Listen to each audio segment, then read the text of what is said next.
ఇన్నాళ్ళు తెలుగు హిందీలో అనేక సినిమాల్లో నటించిన హీరోయిన్ శోభితా ధూళిపాల ఇప్పుడు హాలీవుడ్ ఇండస్ట్రీలోకి అడుగుపెట్టింది.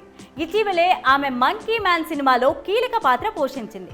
ఈ చిత్రానికి దేవ్ పాటిల్ దర్శకత్వం వహించడమే కాకుండా ప్రధాన పాత్రలో నటించారు. ఇందులో సికిందర్ ఖేర్ కీలక పాత్రలో నటించారు. ఏప్రిల్ 5న అమెరికాలో రిలీజ్ అయిన ఈ సినిమా పాజిటివ్ రివ్యూ వచ్చింది. ఇక ఇప్పుడు ఇదే సినిమాను ఇండియాలో ఏప్రిల్ 26న రిలీజ్ చేయబోతున్నారు. ఈ క్రమంలోనే కొద్ది రోజులుగా ఈ మూవీ ప్రమోషన్స్ జోరుగా సాగుతున్నాయి. అయితే ఇందులో శోభిత వేశ్య పాత్రలో నటించింది. తాజాగా తన రోల్ గురించి ఆసక్తికర వ్యాఖ్యలు చేసింది.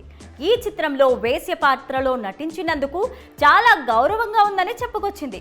న్యూయార్క్ టైమ్స్కి ఇచ్చిన ఇంటర్వ్యూలో శోభిత మాట్లాడుతూ, మంకీ మ్యాన్ సినిమాలో సీత అనే వేశ్య పాత్రలో నటించాను.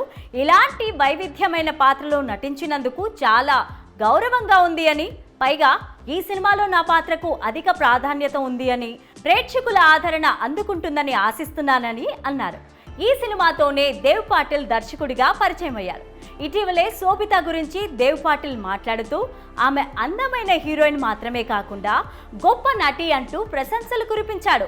ఇదిలా ఉంటే తెలుగు అమ్మాయి శోభిత హిందీ సినిమా ద్వారా బాలీవుడ్ ఇండస్ట్రీలోకి అడుగుపెట్టింది. ఆ తర్వాత అడవిశేష్ తెరకెక్కించిన గూఢాచారి సినిమాతో తెలుగు చిత్ర పరిశ్రమకు పరిచయమైంది. అలాగే మేజర్ సినిమాలోనూ కీలకమైన పాత్రలో నటించింది.